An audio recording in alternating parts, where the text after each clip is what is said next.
afternoon, everybody. Welcome to the Based Mother Show. I'm Elena Barbera. Gotta tell you, I am fighting mad today.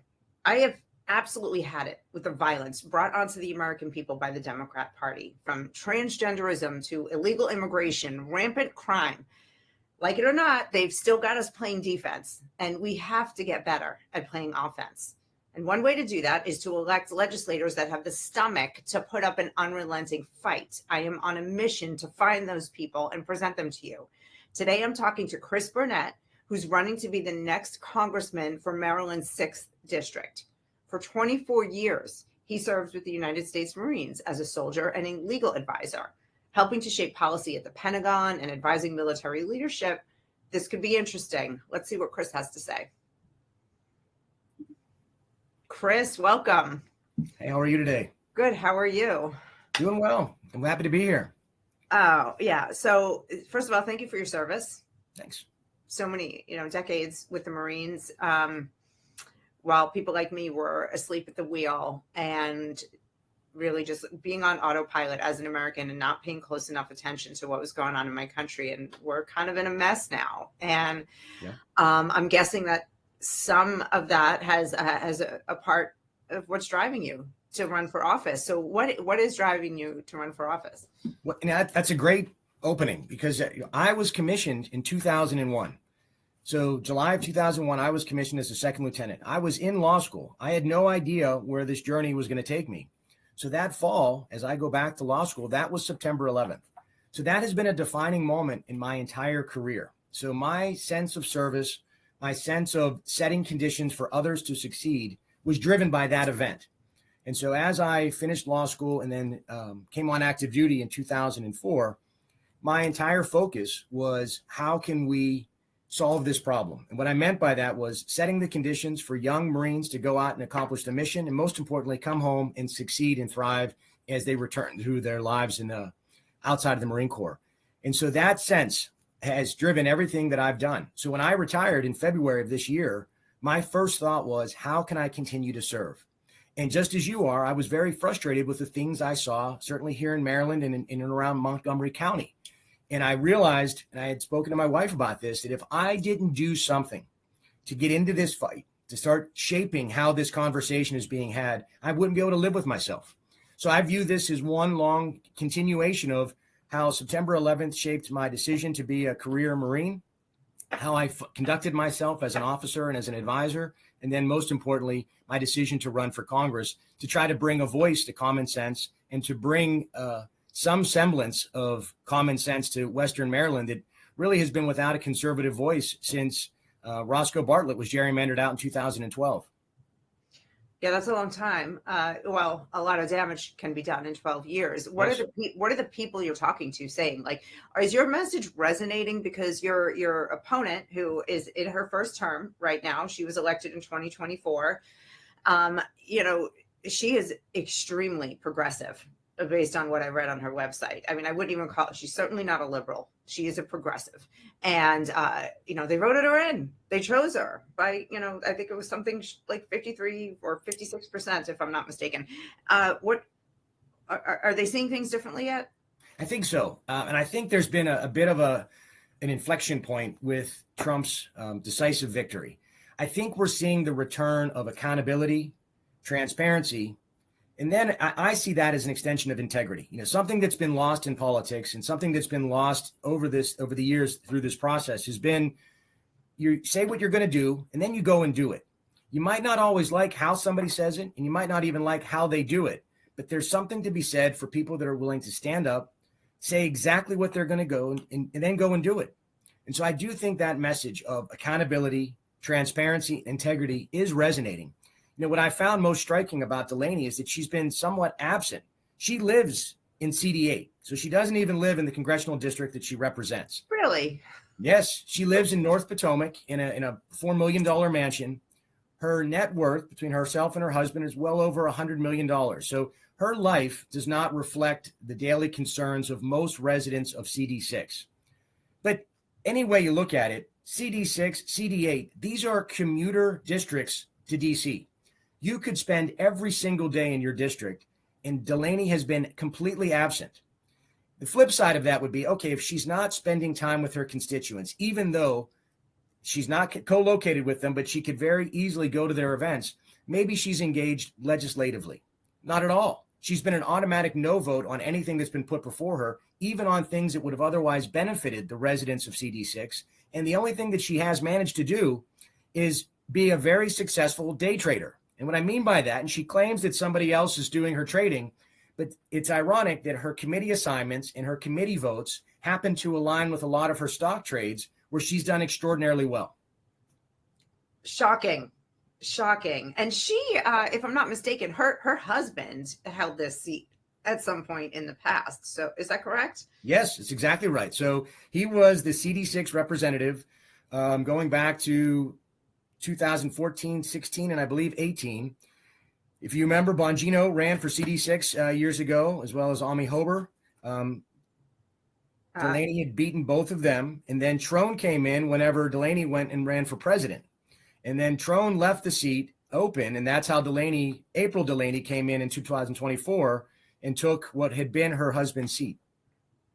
All right. So it sounds like, she has an agenda. She's not part of the community. No. And she basically put up a website that just did all the liberal progressive talking points. And she, placated to emotion in order to get elected. Because that's what I see. One of the things on her site is, about abortion and how, today's young girls don't have the same rights that she had growing up. And, all of that emotional trigger stuff that makes people feel like victims. One of the things that she said she was committed to doing was signing on to the Equality Act. And this is another one of those emotional triggers that she pulls.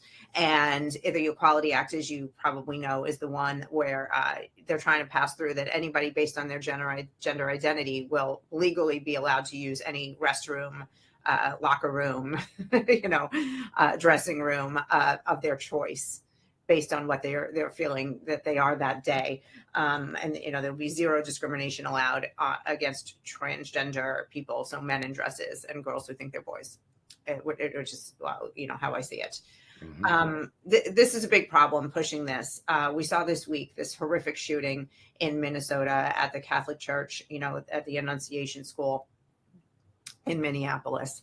And the national conversation is finally really rising up to a scream of transgenderism is a mental illness, and we need to cure it. We need to treat people who have anxiety and depression and dysphoria instead of affirming it, because we have seen a lot of violent crime by trans people. Now, we see a lot of violent crime by a lot of people. I mean, I'm not trying to say, that they're all violent criminals, but I am flat out asserting that people that push transgenderism on children should be charged criminally. That is my stance. I'm not saying it should be yours, but what do we do as a nation about, this is a big question, about protecting children in schools and physically from things like this, and protecting their minds from all of these mixed messages that they're getting that aren't based in reality? So that's a really good question. And here's why. And I'm sure you hear that a lot every time a question is asked. It's a really good question. But this is a bigger question about, and this gets back to the what I'd mentioned earlier. Accountability is really what is lacking, both in terms of how we learn, what we learn, and then more importantly, how we share our spaces together. The way a person learns is that they experience the world around them. They take that information in, they process that information, and then they apply it in a way that might be an extension of how they feel about it or how they respond to it. And what seems to have gotten lost is that we've confused education with indoctrination. We've gotten away from this idea of teaching people how to think based on a common set of variables and factors, and then allow them to explore that however they would like as they get older. We've started to view education as a platform for adults to impose their confusion or their concerns onto a very vulnerable population that is not necessarily even their children. And that's the part that I don't really understand. And we had talked offline briefly about the parental rights issue, and I feel as though these are somewhat connected. We've lost sight of the fact that the most important and influential person in a child's life is their parents. That's not to say that every parental relationship is perfect with every child. But anytime you stand in the way of a child's relationship with their parents, whether it's having schools allowing them to use whatever pronouns they want at school and to transition at school and not tell their parents, whether it's pushing LGBTQ plus material in a school and not allowing parents to opt out of that, or it's this level of we're going to require everybody to bend to this one person's narrative. That's not equality. That's not at all about equality. That's about accommodation. And that level of accommodation is never healthy because it's going to disrupt how we view ourselves and how we interact with each other. There has to be some level of a starting point where we agree there's a common set of facts. And then the varying degrees from that in terms of individual expression amongst adults is you bear the consequences of that. When we bring this into a public space, whether it's schools or elsewhere, we run into problems because we lose sight of what we're trying to achieve. And with schools, and I'll leave it at this, we've lost sight that we're educating people, not indoctrinating them. We're not there to accommodate every possible interest of every single child. You're creating a baseline of knowledge so that they can move through in their youth having some benefit of learning objective facts and then may have a chance to apply that in their life later. This idea that we're going to interrupt normal development and that it's not going to have adverse consequences on a child emotionally, socially, or physically is just, to me, really a problem. I mean, that the idea that we're going to permanently modify a child that we would not otherwise permit to vote, enter into a contract, drive a car, any number of things that we have an age requirement on. And here we are saying at a very early age, based on whether it's been prompting by an adult or by sort of the issue of the day, allowing them to permanently change themselves in the name of what could be a passing fad or, unfortunately, something that is not grounded in reality. So I couldn't agree more that we've got to deal with violence in schools. We've got to deal with how we're treating individuals in terms of the treatment they need, whether we view it as mental health, whether we view it as something else. The problem that we have right now is there's not any accountability in terms of teachers, in terms of public spaces, and then most importantly, teaching people about the framework in which we all operate together, and then from there make decisions about how we want to conduct our individual lives.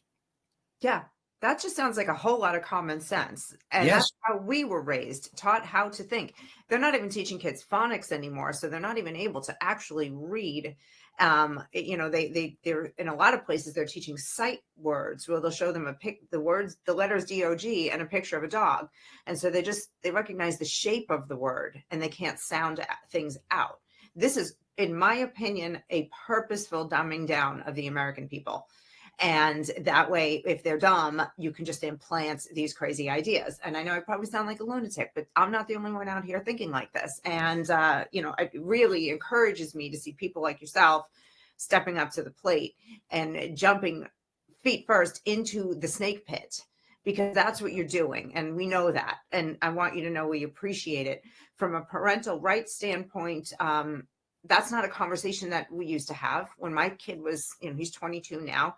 When he was growing up, I wasn't thinking about parental rights. I also, again, was on autopilot like many Americans. Yeah. So that's something that I love that you're for. If you haven't already seen it, last year in Tennessee, Senate Bill 2749, it passed and it has been enacted, and it's been lauded as the strongest parental rights bill in the nation. And I would love to see something like that duplicated around the country. I think it's worth a look if you haven't seen it yet.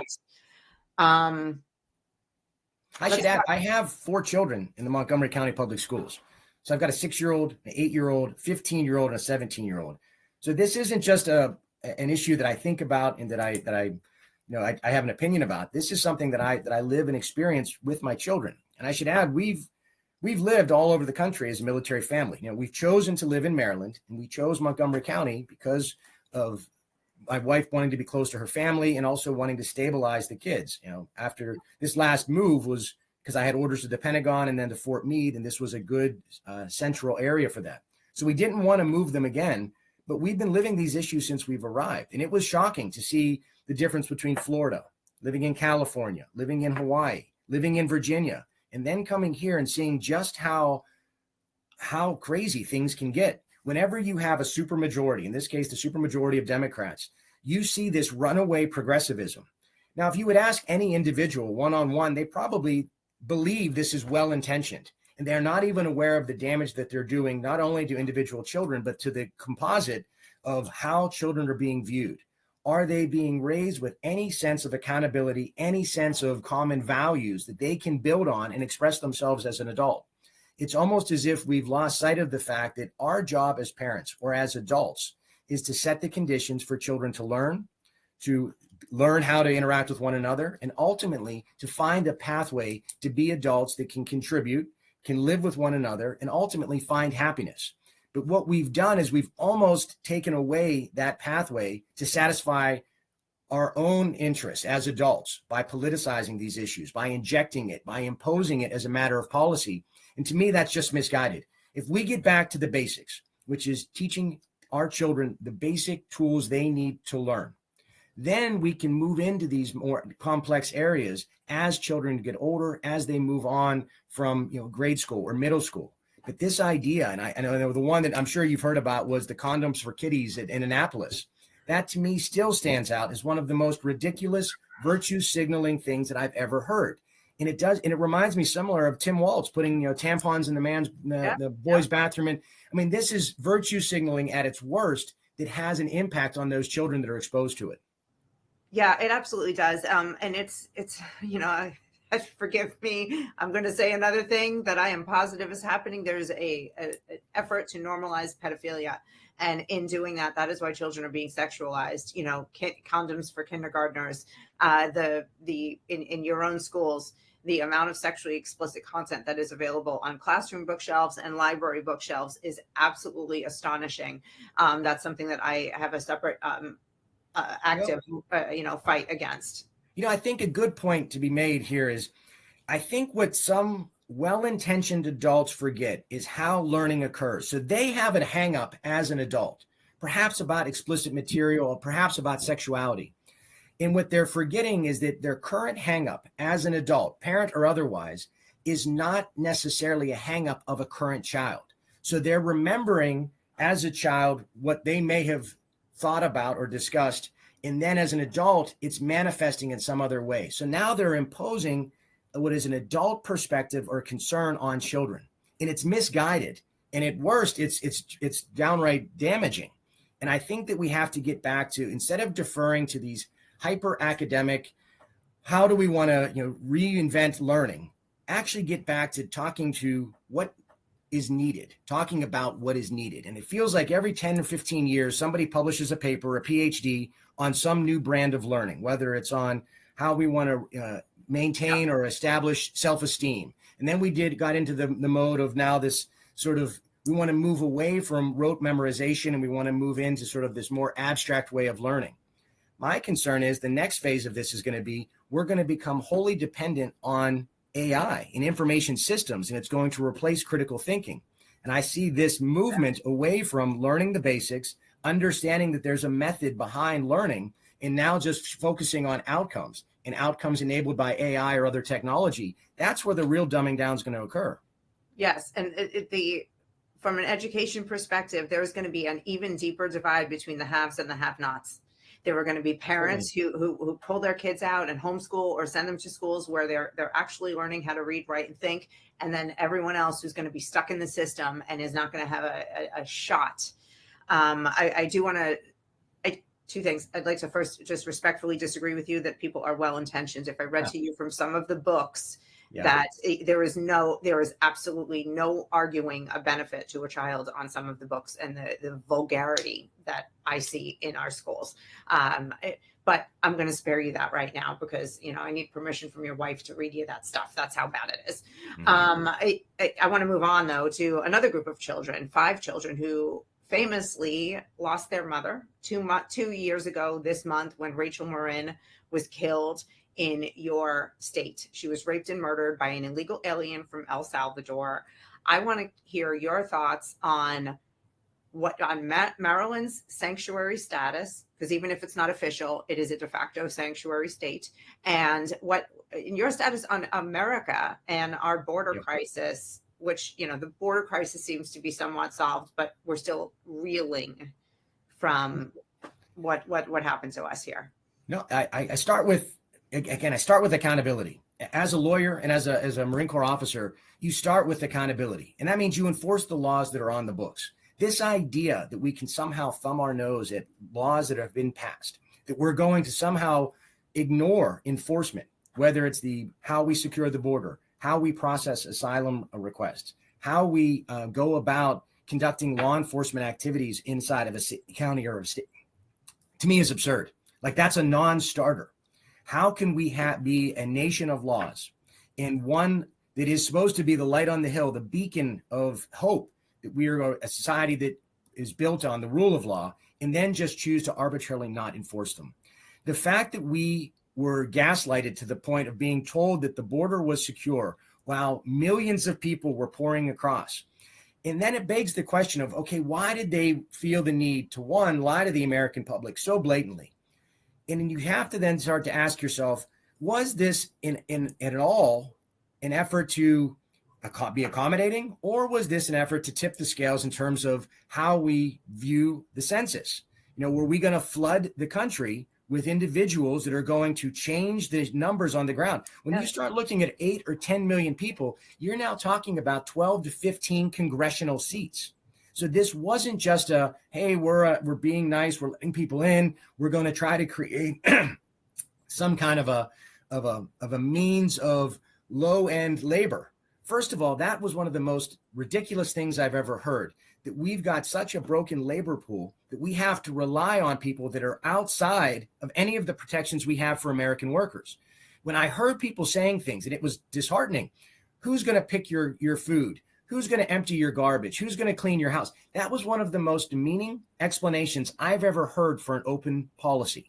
Yeah. So not only did it fly in the face of the rule of law, it was downright dehumanizing of these people that deserve fair wages, that they deserve to have the protections of all the labor laws that are in place, which means they have to be here in a legal status. And this idea that we were going to subvert all of this in the name of either creating congressional districts or just causing chaos is really, I don't quite know how to describe it other than to say that they have lost more trust on the left than I think people realize, because this wasn't, you can't possibly reconcile what they did with what's happening now. So to your other question, how I feel about Maryland being a sanctuary state and certain counties being sanctuary counties, to me, that shouldn't exist. This idea that you can make state law that flies in the face of federal law enforcement and something as fundamental about border security and immigration is nonsensical. It's a non-starter. And then it asks the question is, why would you do that? And I think, again, you do this in the name of trying to make an emotional argument of, like, we're trying to keep families together. We're trying to do the right thing to these vulnerable populations, when in fact, all you're doing is just putting people into squalor. You're not giving them the opportunities or creating the opportunities that are needed in a state like Maryland that's overtaxed, overregulated, and not on the positive end of production. So you have folks that you're basically keeping here so that you can claim them on a census or as a part of a congressional district or as a part of a redistricting effort, but you're not doing the things that are actually needed. And then when you do that, you're simply spending other people's money poorly. There's no thought of accountability as to how we're setting these programs up, why we're providing these certain pathways. We're just throwing money at a problem that we created and then not taking the steps to solve it. So I know that was a long answer, but it starts with accountability. Enforce the laws that we have. We need to pass comprehensive immigration reform, and that we need to continue what we're doing to finally stabilize the system and have any hopes going forward of some level of accountability. Yeah, and that's what I was saying earlier. Thank you for that. No, that was a long answer, but it was wonderful to listen to and hear. And I really want to see people going into office, being as offensive in their strategy as the Democrats, typically they are in some ways. Cleaning up this, this border crisis, all these people that they brought in, your dehumanization point really struck, a chord with me, because these people were brought here as pawns. They were used.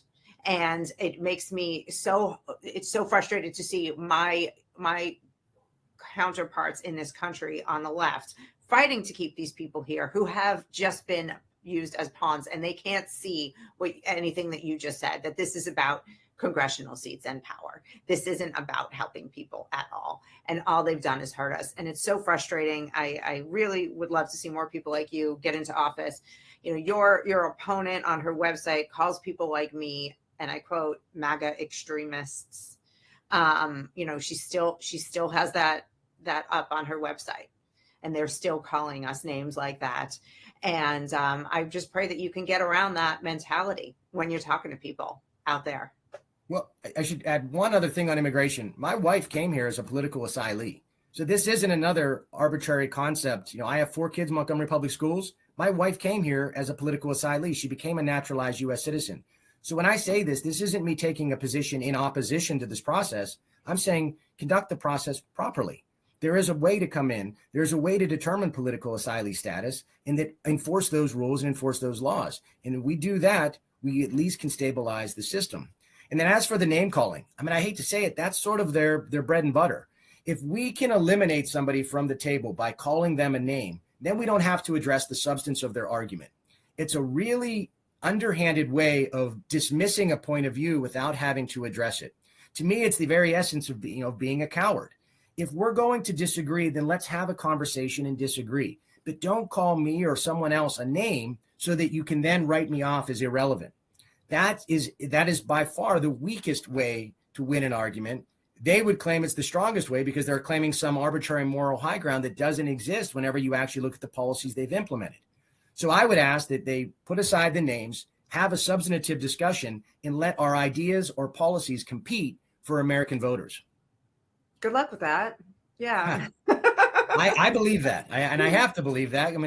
I want to bring that level of integrity, transparency, and accountability to Congress because I think that's what's lacking. Those simple concepts that drive every single Marine that I knew and every single service member that I've known over the last 22 years. Those basic concepts allow people to thrive. They can make decisions. They can effectuate a mission. They can move in the direction that they want to move in. And I feel like we've lost sight of that we've reduced people to voting blocks, and we've forgotten that they have a say in this, and they have not had as much of a say as they would like, given the gerrymandering that's going on and being threatened again in Maryland. Yeah, you just hit the nail on the head. We out here, and you're out here too, you're one of us, feel completely unrepresented. Yeah. We are everything that goes on in Washington and City Hall is about power and money and not about the people. And there are some talking points that come out to make it sound like it's about the people, but it's not. And that's how we feel. And, there are some rays of light in that system, people who we have grown to trust and who are very visibly fighting for us. Like, we see that from the White House, even if we don't agree with everything that comes out. So You're right. And again, I just hope this message resonates with your voters. And, we only have like a minute left, but I didn't get to money and the cost of living and budgets. And if you grab this seat, how can you help the people of your district to just have a better life and a shot at financial freedom? I'll give it the 30-second version. Anything to reduce taxes, to reduce regulations and create opportunities, I will support. What's happening right now, in particular in Maryland, is folks are being completely overwhelmed by taxes, fees, regulations, and everything else that gets in the way of opportunity. Whether you want to start a small business or you want to take care of your family, you've got families like mine that are having to count every single penny, every single dollar because of the way Maryland and the way they've set up this sort of process of whether it's additional fees for registering your vehicle, the emissions on your vehicle, a hunting license, a fishing license, your property tax, you name it. You get nickel and dimed in a way that no one can get out in front of this. So the short answer is anything to reduce that burden is what I will support. Great. All right. Well, thank you. And I look forward to watching your race. We've got, 12, 13, 14 months until election day. Yep. I'm going to be keeping a close eye on you. Please come back and talk anytime. And if you have any big news that you want to get out to the people, just have your team reach out anytime and I'll do what I can. My Instagram channel is a good place for me to put out short spurts of information where it gets more attention. So I'm on your team. Thank you very much for coming today. And where can people find out more about you? Website, BurnettForCongress.com. BurnettForCongress.com. That's 2 T's. That's right.